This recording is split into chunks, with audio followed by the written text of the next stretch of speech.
हम लोग कहाँ तक किए थे? हाँ, उदेशिका, ठीक है।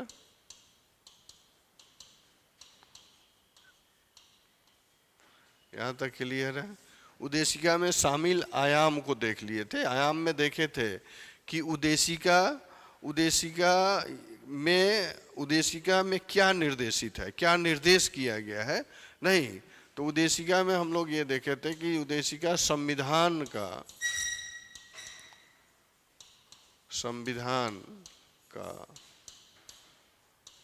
मार्गदर्शन, उदेशिका क्या है? संविधान का मार्गदर्शन है। नहीं, संविधान में जिन जिन प्रावधानों की चर्चा है, जिन बातों को संविधान में उल्लेख किया गया है, उसका मार्गदर्शन कहाँ से मिलता है? उदेशिका से मिलता है। और ये संविधान का मार्गदर्शन क्या है, यानी संविधान का दर्शन क्या होगा? कल्याणकारी राज्यों की स्थापना, कल्याणकारी राज्य की स्थापना,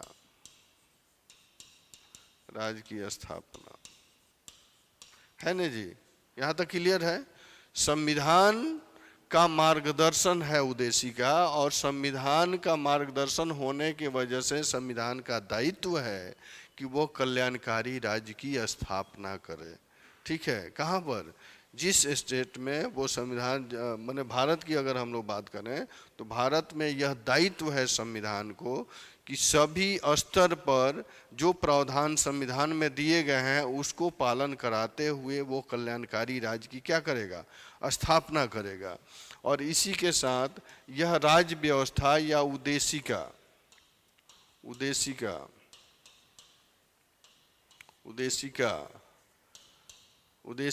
या इसको कह सकते हैं राज्य व्यवस्था,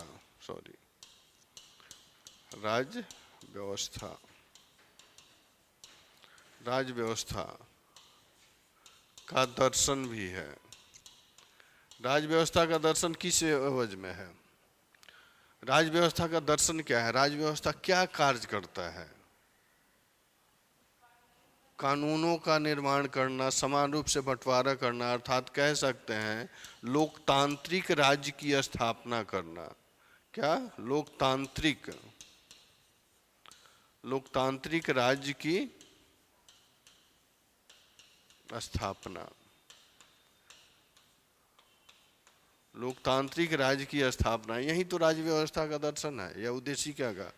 समानता, न्याय, बंधुत्व, भाईचारा और समता का अधिकार देकर के क्या करता है? ये लोकतांत्रिक राज्य की ही तो स्थापना करता है। ठीक है, और इसी के हिसाब से तो कह सकते हैं कि ये मार्गदर्शन का सिद्धांत भी है, यानी मार्गदर्शन देता है कि आपको जो भी निकाय है या गवर्नमेंट है उसको क्या करना है पब्लिक के लिए। इसका मार्गदर्शन कहाँ से मिलता है? उदेशिका से तो ही मिलता है। ठीक है, तो इसको पॉइंट फॉर्म में लिख लेंगे। संविधान का मार्गदर्शन क्या है? ये निर्देशित करता है उदेशिका कि संविधान का मार्गदर्शन है कल्याणकारी राज्य की स्थापना करना। नहीं, सेंटेंस समझ रहे हैं ना? उदेशिका यह निर्देशित करता है कि संविधान का मार्गदर्शन जो होगा यह कल्याणकारी राज्य की स्थापना करना होगा। ठीक है, उदेशिका। उसके बाद सेकंड पॉइंट में देख सकते हैं उदेशिका या राज्य व्यवस्था का दर्शन क्या है? लोकतांत्रिक राज्य की स्थापना करना या लोकतांत्रिक समाजवाद। लोकतांत्रिक राज्य कब स्थापित होगा? लोकतांत्रिक राज्य कब स्थापित होगा? जब समाजवाद की स्थापना होगी। समाजवाद में क्या होता है? समाजवाद में देखेंगे कि समाजवाद में जो संसाधन है उस पर सभी का समान रूप से अधिकार हो, उसको समाजवाद कहते हैं। और जब समाजवाद स्थापित होगा तभी लोकतंत्र की स्थापना होगी। नहीं,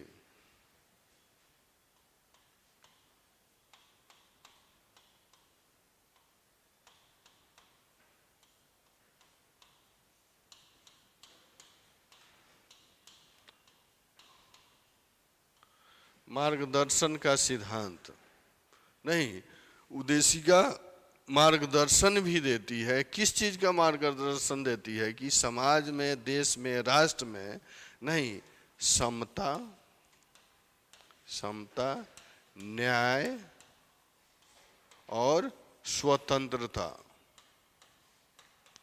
स्वतंत्रता, समता को बंधुता भी कह सकते हैं, नहीं, समता या बंधुता, न्याय और स्वतंत्रता की स्थापना हो, ठीक है। यानी जब ये सारी चीजें स्थापित हो जाएंगी, लोकतांत्रिक राज्य की स्थापना हो जाएगी। और लोकतांत्रिक राज्य की स्थापना कब होगी? जब समाज समतावादी हो।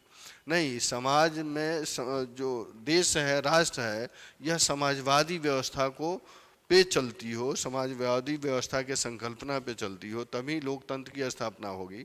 और जब समाज जो है, देश राष्ट्र जब समाजवादी व्यवस्था की स्थापना कर लेगा, तभी तो कल्याणकारी राज्य की स्थापना होगी। नहीं, और कल्याणकारी राज्य की स्थापना जब हो जाएगी तो सभी व्यक्ति को समता बंधुता सभी में स्थापित हो जाएगी, सभी को समान न्याय मिलेंगे और स्वतंत्रता मिलेगी। नहीं, वाक, अभिव्यक्ति, विचार, धर्म और घूमने की स्वतंत्रता सब इसमें मिलेगी। क्या है? तो यही मार्गदर्शन का सिद्धांत है, यानी मार्ग निर्देशित करता है उद्देशिका के माध्यम से कि समाज में समता, न्याय और स्वतंत्रता की स्थापना हो।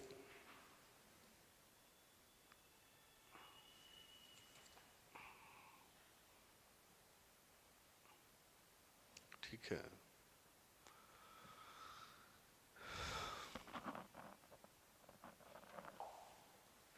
आगे बढ़े।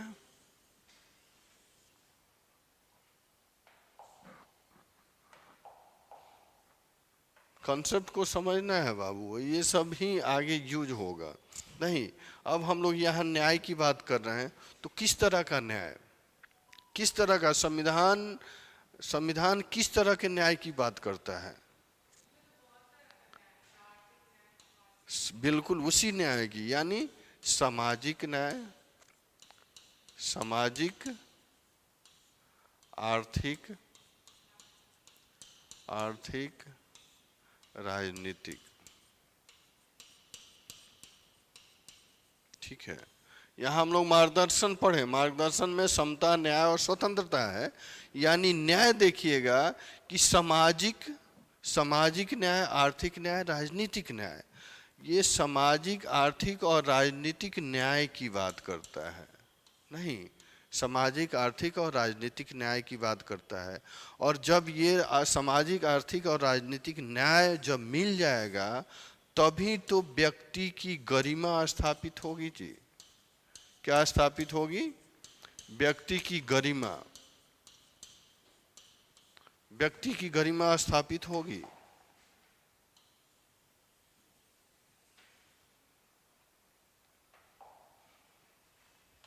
यहाँ ठीक है बाबू, संविधान किस चीज की बात करता है? न्याय की बात करता है। कैसा न्याय? सामाजिक, आर्थिक, राजनीतिक।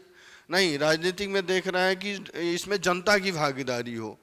जब जनता की भागीदारी होगी तभी राजनीतिक न्याय मिलेगा, यानी कोई भी व्यक्ति राजनीति में पार्टिसिपेशन कर सकता है। और आर्थिक न्याय में, आर्थिक न्याय का अर्थ है कि सभी संसाधनों पर, आर्थिक संसाधनों पर जनता का अधिकार। सामाजिक न्याय, सामाजिक न्याय में देखिएगा कि उसको किसी तरह का प्रतिबंध नहीं लगाएगा राज्य। नहीं, तो ये सब न्याय जब मिलेगा, सामाजिक, आर्थिक, राजनीतिक में न्याय मिल जाएगा, तभी तो व्यक्ति की गरिमा स्थापित होगी। और इसकी बात कहाँ मिलती है? उद्देशिका में मिलती है। व्यक्ति की गरिमा का अर्थ होता है व्यक्ति की प्रतिष्ठा, मान, मर्यादा। ये सब कहाँ मिलेगी? जब उसको न्याय मिल जाएगा पूरी स्तर पर। समझ गए ना? हमारा उद्देशिका कहाँ से शुरू होता है? हम भारत के लोग, हम भारत के लोग, लोग यहीं से स्टार्ट होता है ना। यानी हम भारत के लोग, संविधान, भारत का संविधान जो है, इसको एनर्जी और इसका सोर्स कहाँ है? भारत की जनता। नहीं, भारत की जनता है, इसलिए कहता है हम भारत के लोग। यानी पूरी संविधान की पूरी व्यवस्था यहाँ के जनता पर निर्भर है। तो उसी जनता को ये न्याय, सामाजिक, आर्थिक और न्याय दिलाने की बात करता है। जब ये सारी चीज़ें मिलेगी तभी व्यक्ति की गरिमा स्थापित होगी। नहीं, प्रियम्बल को पूरा पढ़े हैं ना हम, भारत के लोग, भारत को संपूर्ण प्रभुत्व समाजवादी लोकतांत्रिक गणराज्य बनाने के लिए, तभी तो उसी में सामाजिक आर्थिक और न्याय की बात करता है। ठीक है, ये सब चीज़ें होंगी। फिर इसके बाद आप देखेंगे, ये पहला पॉइंट में देख सकते हैं। दूसरे पॉइंट में देखेंगे कि स्वतंत्रता की बात करता है। किस चीज़ की स्वतंत्रता? किसकी स्वतंत्रता?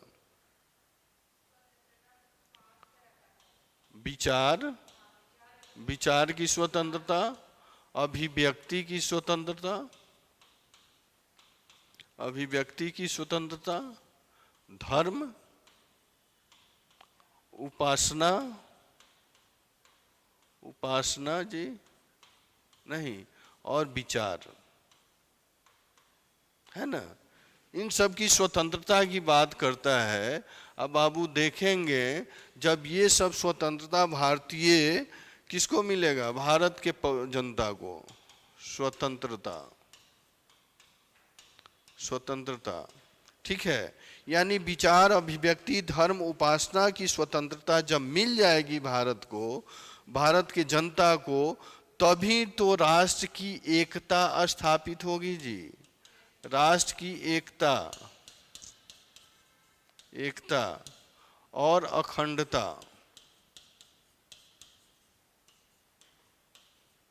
अखंडता, ठीक है बाबू, राष्ट्र की एकता और अखंडता।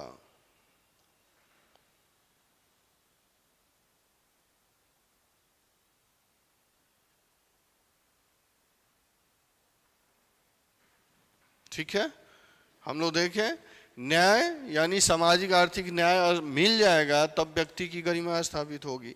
और स्वतंत्रता की बात करती की जाती है, यानी विचार की स्वतंत्रता, अभिव्यक्ति की स्वतंत्रता, धर्म उपासना की स्वतंत्रता यहाँ के जनता को अगर मिलेगी तभी तो राष्ट्र की एकता और अखंडता स्थापित होगी। समझ गए ना? राष्ट्र की एकता अखंडता कब स्थापित होगी? जब ये सारे स्वतंत्रताएं मिल जाएगी पब्लिक को। नहीं, और तीसरे फेज में देख सकते हैं कि ये प्रतिष्ठा, प्रतिष्ठा, प्रतिष्ठा सॉरी प्रतिष्ठा और अवसर, अवसर, प्रतिष्ठा और अवसर की समानता, समानता, प्रतिष्ठा और अवसर की समानता मिलेगी तभी तो राष्ट्र में, समाज में भाईचारा और बंधुत्व की स्थापना होगी जी। बंधुत्व, भाईचारा, ठीक है जी। किसकी समानता? किसकी? प्रतिष्ठा की, अवसर की, यानी सभी को समान अवसर मिले, सभी की प्रतिष्ठा स्थापित हो, यानी लिंग धर्म में कोई, जाति धर्म में कोई भी भेद नहीं हो, तो तभी समानता, यानी अवसर की प्रतिष्ठा की समानता, तभी समाज और राष्ट्र में क्या होगा? भाईचारा और बंधुत्व की स्थापना होगी। नहीं, इन्हीं सब चीजों का देखिएगा, ये पूरे फ्रेमवर्क हैं किसके? संविधान में। इसकी चर्चा एक संक्षिप्त रूप में उद्देशिका में मिलती है आपको, नहीं, और इसी की पूर्ति कराने के लिए संविधान में प्रावधानों का उल्लेख है। समझ गए ना? यानी कह सकते हैं कि संविधान जो है, उद्देशिका जो है, संविधान का मार्गदर्शन है, निर्देश देता है, नहीं कि उसको किस तरह से कार्य करने हैं कि ये सारी चीजें समाज में, राष्ट्र में स्थापित हो। ठीक है, आत्मा है, बिल्कुल। हाँ, तो वही मैं अभी आ रहा हूँ बाबू, अभी आ रहा हूँ। अभी आपको तो मैंने वो फ्रेमवर्क बन रहा है आप लोगों का, ठीक है, अभी तो स्टार्ट हुआ है, तो इस बेसिक कॉन्सेप्ट है, इसको समझेंगे तब वो सारी चीज़ें, मैं उसी पे आ रहा हूँ नेक्स्ट में। ठीक है, यहाँ तक क्लियर है? कोई प्रॉब्लम नहीं है? चलिए, इसको लिख लिया, और प्रतिष्ठा और अवसर की समानता, नहीं, चलिए।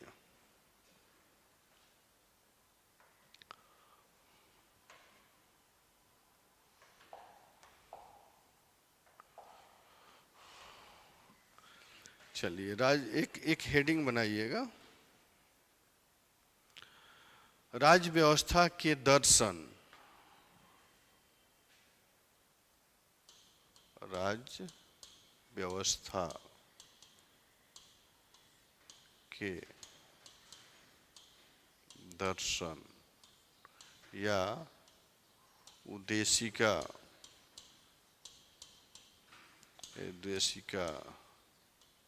के आयाम, राज्य व्यवस्था के दर्शन या उद्देशिका के आयाम नहीं, राज्य व्यवस्था के दर्शन और उद्देशिका के आयाम एक एक करके हम लोग देखें। अभी क्या देखें?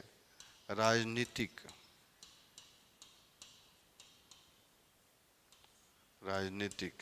नहीं, यानी राजनीतिक रूप से सशक्त बनाना, क्योंकि राजनीतिक रूप से अगर पूरी सुविधा मिलेगी जनता को, जन भागीदारी होगी, तभी लोकतंत्र की स्थापना होगी। लोकतंत्र की स्थापना होगी तभी समाज में सामाजिक न्याय प्रतिष्ठा स्थापित होगी और जनता को वो अधिकार मिलेंगे जो संविधान में निर्देशित हैं। नहीं तो यहाँ पे राजनीतिक में लिखेंगे, राजनीति में मेंशन कर लेंगे पॉइंट दे करके। राजनीति लोकतांत्रिक मूल्यों की स्थापना, लोकतांत्रिक मूल्यों की स्थापना और लोकतंत्र को बनाए रखने का प्रयास, लोकतंत्र को बनाए रखने का प्रयास नहीं, लोकतंत्र को बनाए रखने का प्रयास। कंपोनेंट दर्शन जो हो गया, दर्शन या इसका कंपोनेंट की कहिए, क्या क्या उसके आधार हो सकते हैं। आधार समझ गए ना? यहीं से देखिए, यानी राज्य व्यवस्था के दर्शन क्या करना है, मार्गदर्शन करना है, और ये उद्देशिका के आयाम का अर्थ भी आप दर्शन से जोड़ सकते हैं। नहीं, दोनों एक ही शब्द है, ठीक है। तो प्राइमरी लेवल पे देखेंगे राजनीति कब स्थापित होगी? जब लोकतांत्रिक मूल्यों का संरक्षण होगा। नहीं, और आर्थिक में देखेंगे समतावादी, यहाँ पे लिखेंगे समाजवादी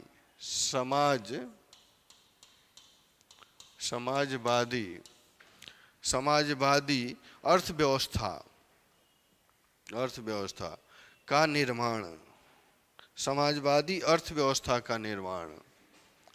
नहीं, समाजी अर्थव्यवस्था का निर्माण कैसे होगा जी? समाजवादी अर्थव्यवस्था किसको कहते हैं? बिल्कुल, समाजवादी अर्थव्यवस्था, हाँ, पॉसिबल नहीं है। भारत में तो पॉसिबल है, भारत में तो हम लोग इसी पे चलते हैं ना जी। निश्चित, ठीक है। नहीं तो अभी भी नहीं है, लेकिन इसकी संकल्पना हमारा संविधान करता है ना जी। नहीं, अब देखिए हम लोग ग्राउंड पे क्या है, ग्राउंड पे जो है उसको नहीं जाना है, लेकिन हमारे संविधान में आप अगर इकोनॉमी के नज़र से देखें तो मिश्रित अर्थव्यवस्था है। नहीं, लेकिन संविधान क्या निर्देशित करता है? समाजवादी अर्थव्यवस्था, समझ गए ना? समाजवादी अर्थव्यवस्था जब स्थापित होगी तभी आर्थिक रूप से वो सशक्त होगा समाज। नहीं, और आर्थिक रूप से तभी सशक्त होगा कि जो उपलब्ध संसाधन है, नेचुरली रिसोर्स है, उस पर सभी वर्गों का अधिकार हो, वर्ग विभिन्नता नहीं हो। समझ गए ना? तो हम लोग दर्शन को पढ़ रहे हैं तो ये निर्देशित करता है संविधान। ग्राउंड पर क्या है उस पर नहीं जा रहे हैं, आप उसको अगर इंटरलिंक करेंगे क्वेश्चन के नेचर के हिसाब से तब उसकी चर्चा कर लेंगे। लेकिन यहाँ पर हम लोग देख रहे हैं कि राजनीतिक न्याय तभी प्राप्त होगी जब लोकतांत्रिक मूल्यों का संरक्षण होगा। और लोकतांत्रिक मूल्यों के संरक्षण का तात्पर्य क्या है? जन भागीदारी, राजनीति में जनता की भागीदारी। तभी तो यहाँ फ्री और फेयर इलेक्शन की बात की जाती है, और जनता को अधिकार है कि वो कभी भी जब भी चाहे किसी व्यक्ति को जिता सकता है, किसी को हरा सकता है, क्यों ना वो व्यक्ति राजनीति में हो, राज्य में हो, गवर्नमेंट में हो। नहीं तो इसीलिए और रेगुलर इंटरवल पर तभी तो राजनीतिक मूल्यों का इसमें संरक्षण होगा। नहीं, और राजनीति में बैठे हुए लोग हैं यानी गवर्नमेंट हैं, वो किसी पर मोनोपोली नहीं कर पाएंगे। जब जनता की भागीदारी नहीं होगी तो क्या होगी, मोनोपोली वाली बात होगी। तो जहाँ जन भागीदारी है वहीं लोकतांत्रिक राज्यों का मूल्यों का संरक्षण है।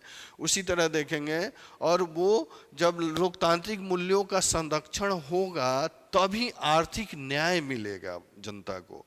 और आर्थिक न्याय जब मिल जाएगा, आर्थिक न्याय का अर्थ है क्या है, सिंपल अर्थ है कि सभी संसाधनों पर समान रूप से अधिकार। जब वो हो जाएगा तभी तो समाजवादी अर्थव्यवस्था स्थापित होगी। क्लियर है? क्या सेंटेंस लिखे, समाजवादी अर्थव्यवस्था का निर्माण जिसमें जिसमें जिसमें संसाधनों का समता मूलक वितरण, संसाधनों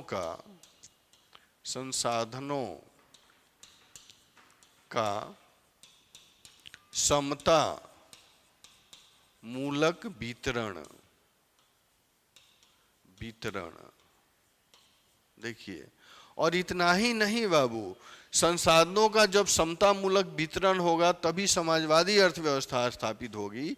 और वितरण तभी सुनिश्चित की जा सकती है जब उस संसाधन के वितरण का प्रशासन, वितरण नहीं और विनिमय का अधिकार भी जनता को हो। समझ गए ना? प्राइमरी लेवल पे देखेंगे, संसाधनों का जब वितरण और तभी सुनिश्चित की जा सकती है जब उस संसाधन के प्रशासन का, उसके वितरण का, उसके विनिमय का अधिकार भी जनता के द्वारा चुने गए प्रतिनिधि का या जनता का हो, तभी ये आर्थिक न्याय प्राप्त हो सकता है। क्लियर है?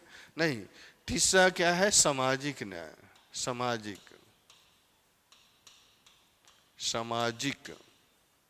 नहीं, सामाजिक में क्या है, अवसर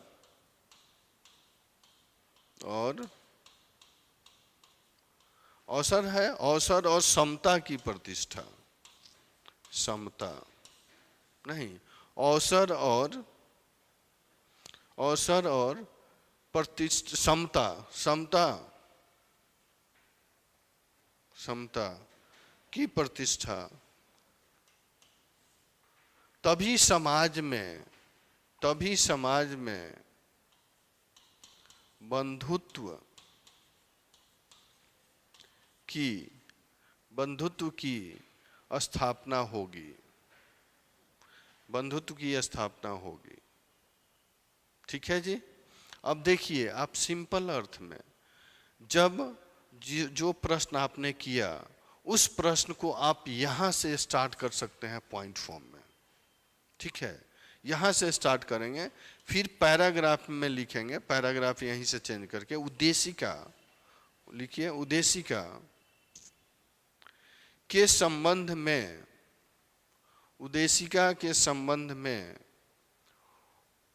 उच्चतम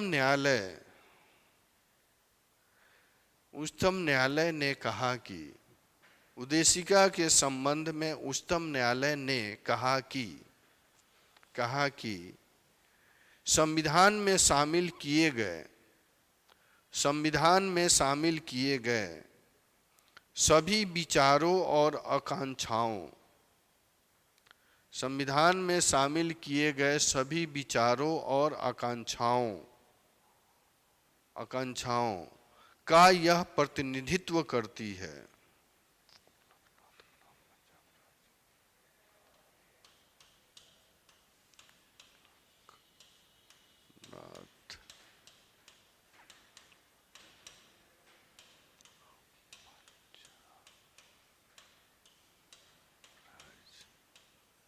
एक केस आया था, गोलखनाथ बनाम पंजाब राज नहीं, और इसी में उद्देशिका को में निर्देशित किया गया है कि उद्देशिका जो है संविधान में जो आकांक्षाएं हैं पब्लिक की उसकी पूर्ति करती है। नहीं, इस केस को मेंशन कीजिए, गोलखनाथ बनाम पंजाब राज्य। गोलखनाथ बनाम पंजाब राज 1967।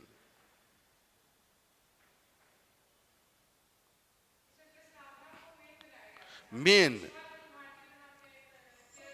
हाँ बिल्कुल बिल्कुल। तो यहाँ पे क्या है, ये उच्चतम न्यायालय ने निर्देशित किया इस केस में कि उद्देशिका जो है संविधान के आकांक्षाओं और उसके इच्छाओं की पूर्ति क्या करता है, उसके विचारों और आकांक्षाओं की पूर्ति कहाँ करती है, वो संविधान करती है। नहीं, इस केस में निर्देश हाँ उद्देशिका करती है। नहीं, पैराग्राफ चेंज करेंगे यहीं पे। एक अन्य मामले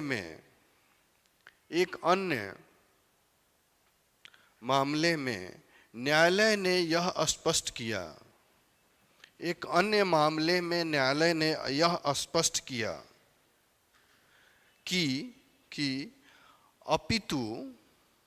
अपितु इसमें संविधान का दर्शन शामिल है, अपितु इसमें संविधान का दर्शन शामिल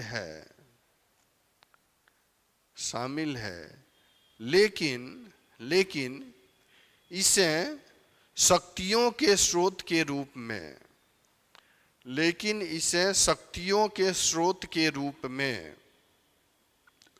में नहीं देखा जा सकता। इसका कारण यह है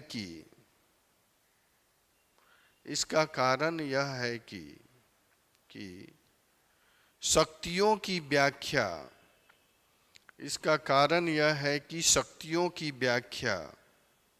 व्याख्या संविधान के विभिन्न प्रावधानों में स्पष्ट रूप से की गई है।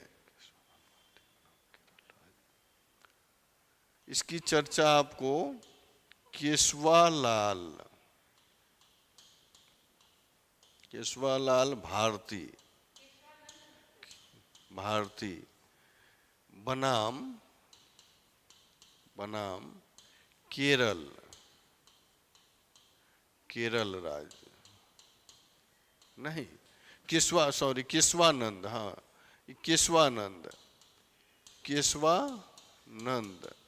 भारती बनाम केरल राज्य। कब? ये 1973। नहीं, इसमें इसकी चर्चा की गई है कि जो शक्ति दिए गए हैं, जब संविधान लागू हुआ, संविधान लागू होने के साथ साथ इसके प्रावधान भी लागू होगा। नहीं, इसकी चर्चा इसमें की गई है। तो इस केस को मेंशन कर लेंगे, केशवानंद भारती बनाम केरल राज्य। ठीक है जी, यहाँ तक क्लियर है? नहीं, आगे लिखेंगे वहीं पे पर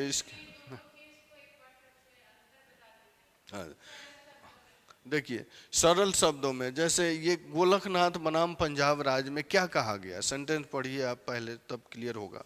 सेंटेंस पढ़िए।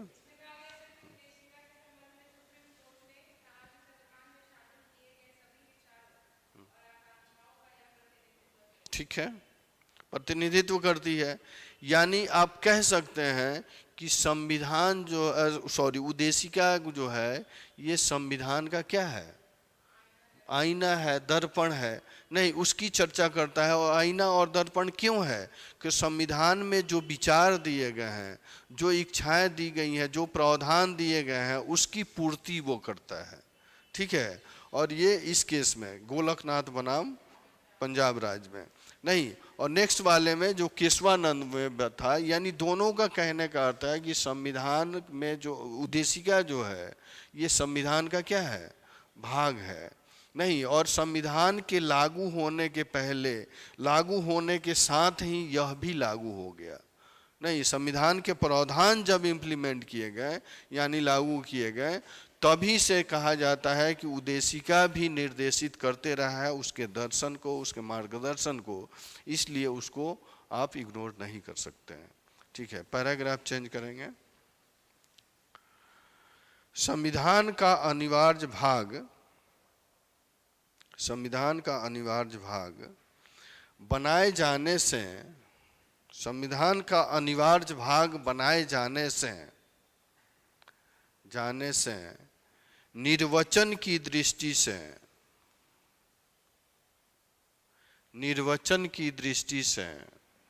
निर्वचन का अर्थ क्या है समझ रहे हैं? व्याख्या, निर्वचन का अर्थ होता है व्याख्या। विभिन्न आधारों पर अगर व्याख्या किया जाए तो उसके जगह पर निर्वचन।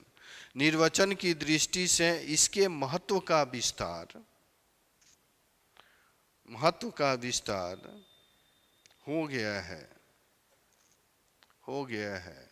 इसी कारण इसमें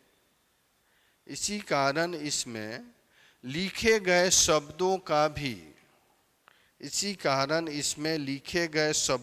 भी अत्यधिक महत्व बढ़ गया है। इसी कारण इसमें लिखे गए शब्दों का भी अत्यधिक महत्व बढ़ गया है। नहीं, तात्पर्य क्या हो गया? लिखे गए शब्दों के सामाजिक, आर्थिक और राजनीतिक न्याय, भाईचारा, बंधुत्व नहीं, आपको देखेंगे विचार, अभिव्यक्ति, धर्म और उपासना की स्वतंत्रता, ये शब्द कहाँ है? उद्देशिका में मेंशन है।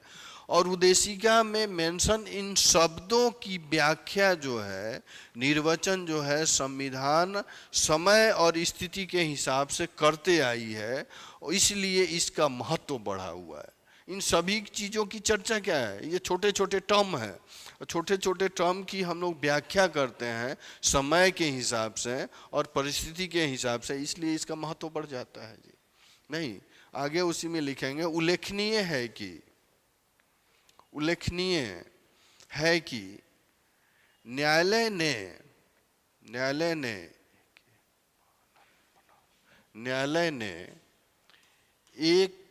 एके गोपालन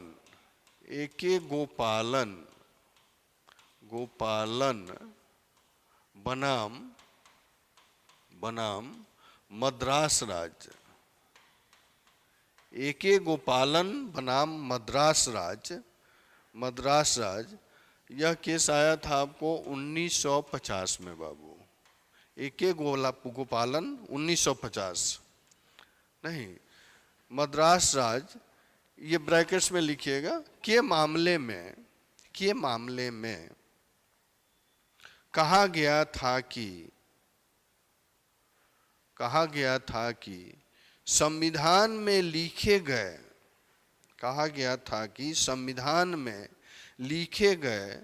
शब्दों के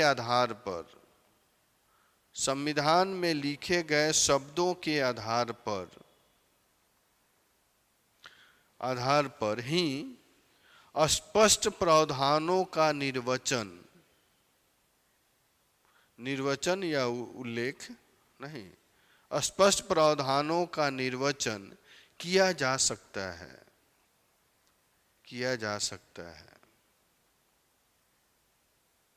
क्लियर है जी? इसने क्या किया? इसने प्रूफ कर दिया, इसको प्रूफ कर दिया कि जो संविधान में शब्द दिए गए हैं, नहीं, उसी के आधार पर इसकी व्याख्याएं होते रही हैं। ठीक है, दूसरे शब्दों में संविधान में शामिल किसी दर्शन के आधार पर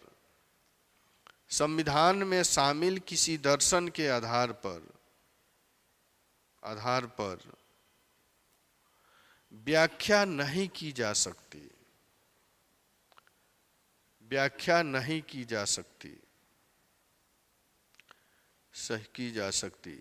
इसी संकल्पना को उच्चतम न्यायालय ने संविधान की आत्मा का सिद्धांत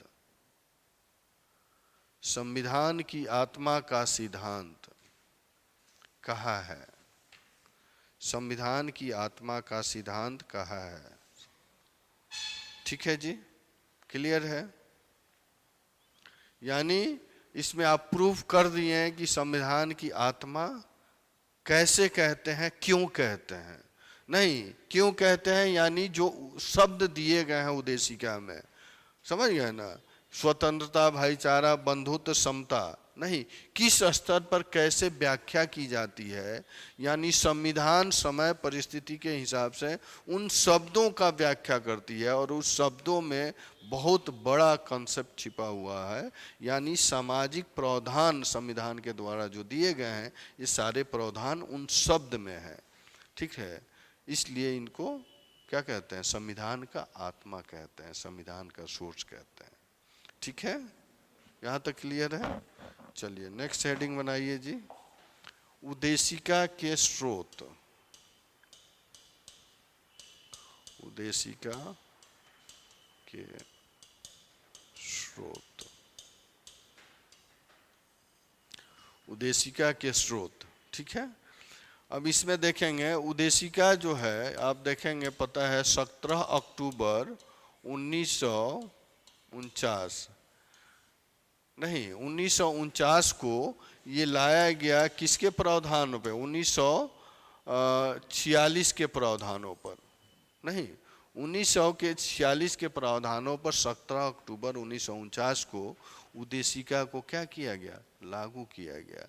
और ये ध्यान रखेंगे कि संविधान के प्रावधान जब लाए गए उसी के साथ भी उद्देशिका में जो मेंशन शब्द हैं उन शब्दों की भी चर्चा वहाँ की गई, इसलिए उस संविधान में के द्वारा जो व्याख्याएं की जाती है उन शब्दों का, इसलिए उसका मान्यता यहीं से मिलता है। नहीं, इसी डेट से माना जाता है कि वो शब्द जो हैं संविधान के लागू होने के साथ ही वो शब्द भी पूर्ण रूप से अपना दायित्व निर्वहन करने लगे। नहीं, जिसकी व्याख्या उद्देशिका में जो शब्द दिए गए हैं जिनकी व्याख्या हम लोग कहाँ करते हैं, संविधान के प्रावधानों के हिसाब से करते हैं। ठीक है, तो इसमें दो शब्द लिखेंगे पहले सोर्स में, संविधान, संविधान नहीं, मैं आ रहा हूं पहले, संविधान सभा द्वारा, संविधान सभा द्वारा, संविधान सभा, सभा, संविधान सभा द्वारा 17 अक्टूबर 1949, 17 अक्टूबर 1949 को उद्देशिका के मूल मसौदे, उसी उद्देशिका के मूल मसौदे, मूल मसौदे का अर्थ समझ रहे हैं ना, जो प्राइमरी रूप से जो फ्रेमवर्क दिया गया था, मूल मसौदे का अध्ययन किया गया था, मूल मसौदे का अध्ययन किया गया था, जो 1946 जो 1946 के उद्देश्य प्रस्तावों पर आधारित था, उद्देश्य प्रस्तावों पर आधारित था। नहीं, और ये उद्देश्य प्रस्ताव ध्यान रखेंगे कि ये उद्देश्य प्रस्ताव जो था संविधान सभा में पंडित जवाहरलाल नेहरू के द्वारा प्रस्तुत किया गया था।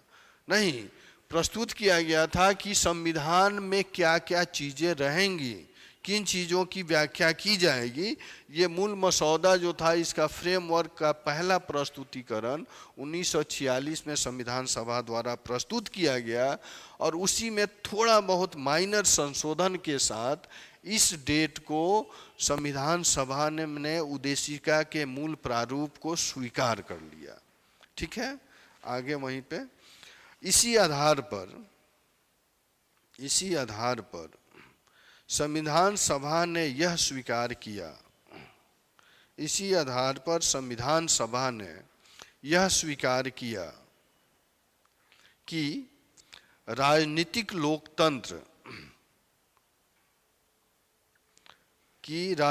लोकतंत्र और व्यक्तिगत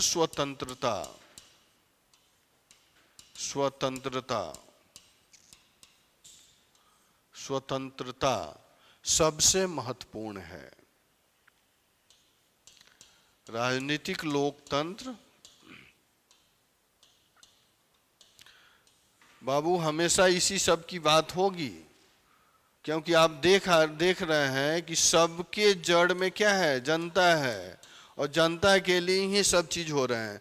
तीनों ने संविधान सभा में जितने व्यक्ति थे सभी ने महसूस किया कि राजनीतिक लोकतंत्र और व्यक्तिगत स्वतंत्रता देश में सबसे महत्वपूर्ण है। क्योंकि इन्होंने महसूस किया ईस्ट इंडिया कंपनी के 200 सालों के गुलामी को। जितने संविधान निर्माता करता थे ये बहुत बड़े विजन से काम कर रहे थे, और वो विजन था कि ये गुलामी के जंजीर में जो व्यवस्थाएं थी उसको इन्होंने महसूस किया, और उन्होंने महसूस करते हुए ये बात कहा कि गुलामी में रह करके उतना विकास नहीं हो सकता है जितना विकास स्वतंत्रता के पीरियड में होता है। नहीं, इसलिए इन्होंने महसूस किया और इस बात पर फोकस किया, यानी राजनीतिक लोकतंत्र, यानी राजनीति में जनता की पूर्ण भागीदारी इन्होंने सुनिश्चित किया, क्योंकि इनका मानना था कि स्वतंत्र रह करके ही व्यक्ति अपना विकास, अपना समाज का, राष्ट्र का विकास कर सकता है।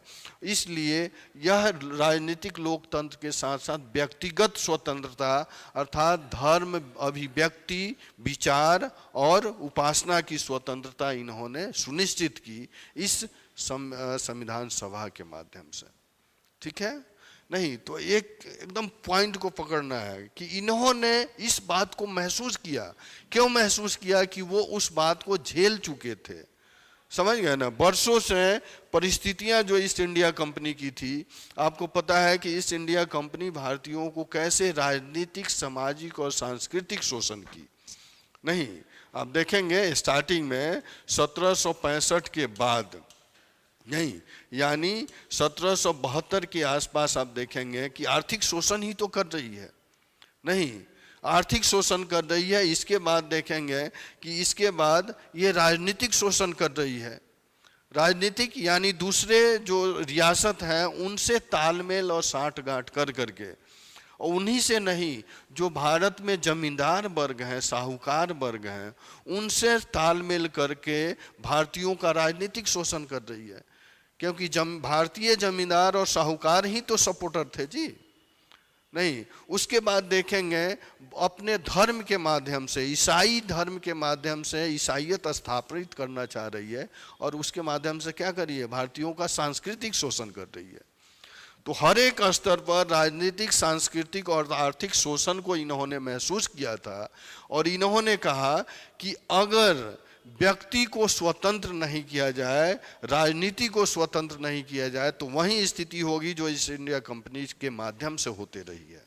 नहीं, इसलिए इन्होंने इस बात पर बल दिया, और इसी के वजह से देखेंगे कि जन भागीदारी को इन्होंने सुनिश्चित किया कि यानी हर एक स्तर पर, प्राइमरी स्तर पर से लेकर के, प्राइमरी स्तर का अर्थ क्या है आपको? पंचायत स्तर पर, पंचायत स्तर से लेकर के सेंट्रल स्तर तक जन भागीदारी इन्होंने सुनिश्चित की। और जन भागीदारी के साथ व्यक्ति की स्वतंत्रता, यानी व्यक्ति कभी भी घूम सकता है देश में, अपने बातों को, अपने विचारों को रख सकता है, किसी भी धर्म को अपना सकता है। समझ गया ना? ये सारी चीज़ें एक मानव को दिया गया ताकि मानवीय गरिमा स्थापित हो। नहीं, इस बात को इन्होंने बखूबी समझा और स्थापित किया। ठीक है? यानी सबसे महत्वपूर्ण चीजें दो थी। आगे लिखेंगे उसी में, उद्देशिका के स्रोतों में निम्नलिखित दस्तावेजों, उद्देशिका के स्रोतों में निम्नलिखित दस्तावेजों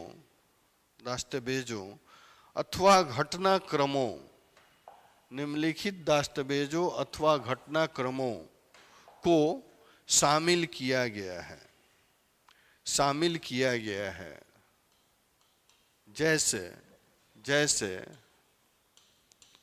अमेरिका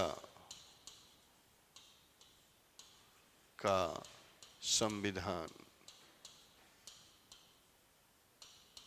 अमेरिका का संविधान, नहीं पहले पॉइंट में अमेरिका का संविधान, नहीं अमेरिका के संविधान से क्या लिया गया उद्देशिका? हाँ, स्वतंत्रता और समृद्धि, नहीं थोड़े थोड़े पार्ट सब जगह से लिए गए। तो अमेरिकी संविधान से लिखिएगा इसमें डैश दे करके, स्वतंत्रता एवं समृद्धि की प्रेरणा, स्वतंत्रता एवं समृद्धि की प्रेरणा कहाँ से आई जी? अमेरिकी संविधान से।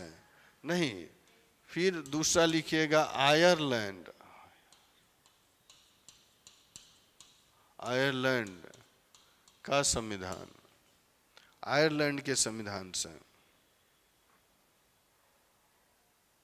नहीं।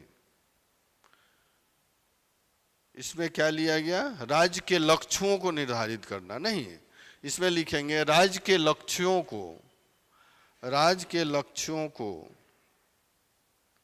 उद्देशिका में शामिल करने वाली अवधारणा, राज्य के लक्ष्यों को उद्देशिका में शामिल करने वाली अवधारणा। फ्रांसीसी, नेक्स्ट अवधारणा, अवधारणा, अवधारणा या भावना दोनों कह सकते हैं, नहीं। तीसरा है फ्रांसीसी क्रांति, फ्रांसीसी क्रांति 1789, नहीं 1789 फ्रांसीसी क्रांति। इससे क्या लिया गया? बिल्कुल, यानी कह सकते हैं क्रांति के मूल, इसमें लिखिएगा, पहले लिखिएगा क्रांति, क्रांति के मूल दार्शनिक विचार, क्रांति के मूल दार्शनिक विचार, जैसे जैसे स्वतंत्रता, स्वतंत्रता और समानता, स्वतंत्रता और समानता की प्रेरणा, की प्रेरणा, नहीं। एक लिखिएगा रूसी, रूसी और बोल्शेविक, नहीं, बोल्शेविक क्रांति, रूसी और बोल्शेविक क्रांति कब हुआ था जी? 1917, ठीक है। बोल्शेविक क्रांति 1917, ठीक है, 1917 में ही हुआ था बोल्शेविक क्रांति। इससे क्या लिया गया? बोल्शेविक क्रांति, ठीक है। इसमें लिखिएगा अक्टूबर, इसको अक्टूबर क्रांति भी कहते हैं, नहीं, अक्टूबर ब्रैकेट्स में लिख लीजिएगा, अक्टूबर क्रांति। याद कीजिए रूस से क्या लिया गया था, बहुत इंपॉर्टेंट फैक्ट, जो हम लोग आर्थिक समाजवाद की बात कर रहे थे तो आपने ये बात कही थी, नहीं, यानी समाजवादी संकल्पना जो है, समाजवादी, क्योंकि रूस क्या है? समाजवादी ही तो है जी। समाजवादी संकल्पना की प्रेरणा, नहीं, उसके परंपराओं की, समाजवादी संकल्पना की प्रेरणा कहाँ से ली गई है? रूस से ली गई है। तभी तो हम समाजवादी अर्थव्यवस्था की बात करते हैं, आर्थिक संसाधनों पर समान रूप से वितरण की बात करते हैं, नहीं। चलिए यहाँ तक ठीक है। एक और छोटा हेडिंग बनाइए, संविधान के भाग के रूप में उद्देशिका, संविधान के भाग के रूप में उद्देशिका, संविधान के भाग के रूप में उद्देशिका, नहीं। इसमें बहुत सारे केसेस हैं, इसकी व्याख्या हम लोग ऊपर कर चुके हैं कि कैसे गोलकनाथ में और पंजाब राज वाले में ये सपोर्ट किया गया, यानी उसके शब्दों को व्याख्या करके ये सपोर्ट किया गया कि उद्देशिका क्या है? संविधान का भाग है। लेकिन ध्यान रखेंगे स्टार्टिंग में जो उच्चतम न्यायालय ने, उच्चतम न्यायालय जो निर्देशित की, घोषणा की, वो बोली कि उद्देशिका संविधान का भाग नहीं है, नहीं, नहीं है, क्योंकि इसके जो शब्द हैं उतने व्याख्या नहीं करते हैं। हाँ हाँ, ठीक है, नहीं है, क्योंकि उतने व्याख्या, जो शब्द जो दिए गए हैं वो विस्तृत व्याख्याएं नहीं कर सकती हैं। लेकिन बाद में जब जा कर के संविधान विदों के द्वारा जब उद्देशिका की में दिए गए शब्दों का व्याख्या होने लगा, तब निर्धारित हुआ कि ये व्याख्या जो है, अपने शब्द जो है अपने में बहुत बड़ा अर्थ छुपा के रखी है, नहीं। बहुत संविधानविदों द्वारा बाद में व्याख्या किया गया है। तभी तो आप देखेंगे कि यहाँ पर जब सामाजिक, आर्थिक और राजनीतिक न्याय प्राप्त हो रहा है, तभी तो भाईचारा बंधुत्व की स्थापना हो रही है, व्यक्ति की गरिमा की स्थापना हो रही है। नहीं, इस तरह की व्याख्याएं जब आई तब माना गया कि नहीं, उद्देशिका जो क्या है, संविधान का भाग है। नहीं तो इसी की चर्चा कर देना है, किस केस में कहा गया नहीं, किस केस में नहीं। यहाँ पे लिखेंगे उल्लेखनीय है कि, इसी को आगे देखिए जो हम अभी लिखा रहे हैं ना, यानी ये सपोर्ट करेगा, ये उसी का भाग हो जाएगा। उल्लेखनीय है कि आरंभिक चरणों में उच्चतम न्यायालय ने उद्देशिका को संविधान का भाग नहीं माना।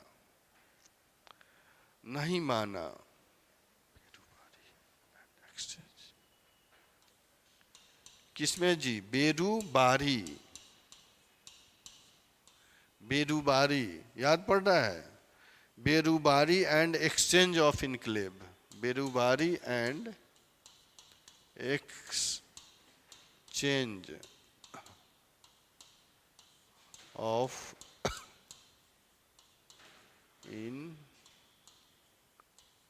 Enclave, Berubari and exchange of enclave. ठीक है, ये कब आया था? 1960 में, 1960 वाले केस में इन्होंने ये डिसीजन दिया। कौन दिया? सुप्रीम कोर्ट ने, कि उद्देशिका जो है संविधान का भाग नहीं है प्रारंभिक चरण में। क्यों? क्योंकि पहले जो दिए गए शब्द हैं उद्देशिका में, उसकी व्याख्याएं उतनी नहीं हो रही थी। लेकिन जब भाषाविदों के द्वारा, संविधानविदों के द्वारा जब उन शब्दों का व्याख्या विस्तृत रूप से होने लगा, तब इन्होंने फिर इस डिसीजन को क्या किया? पलट दिया। पैराग्राफ चेंज करेंगे। इसके विपरीत केशवानंद भारती, जिसकी चर्चा हम लोग कर चुके हैं आगे, केशवानंद भारती बनाम केरल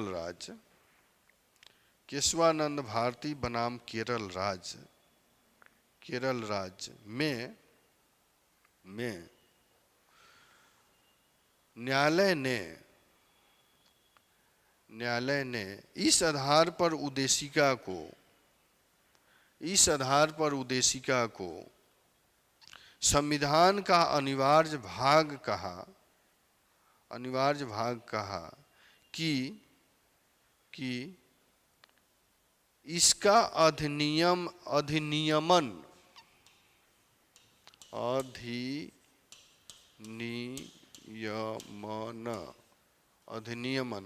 का अर्थ क्या है?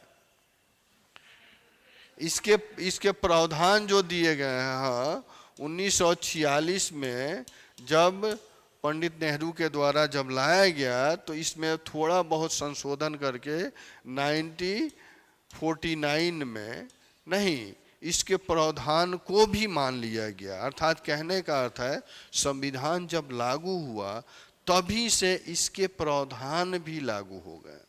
नहीं, इस आधार पर इन्होंने कहा कि नहीं, उद्देशिका जो है संविधान का भाग है। ठीक है, इसके अधिनियमन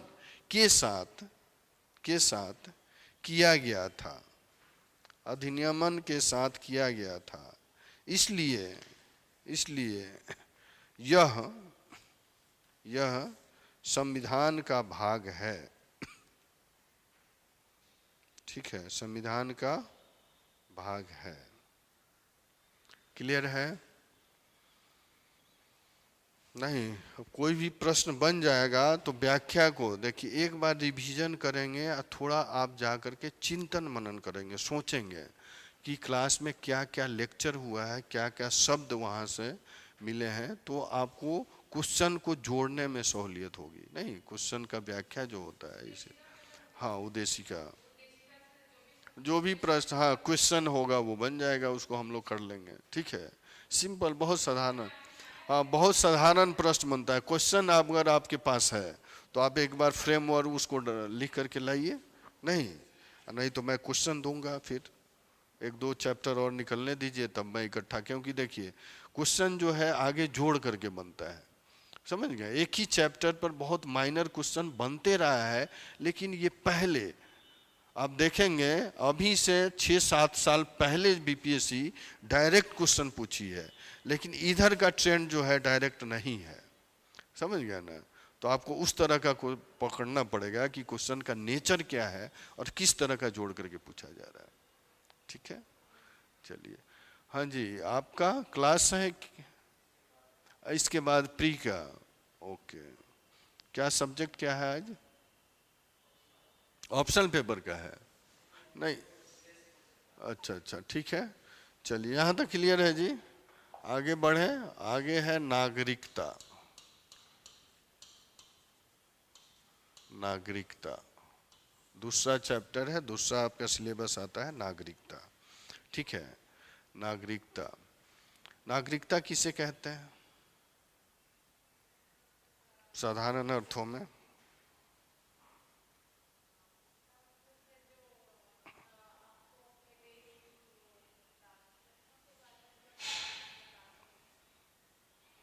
ठीक है, ठीक है, ठीक है, बोलिए। जो भी कमेंट भी ले लूं इन लोगों का।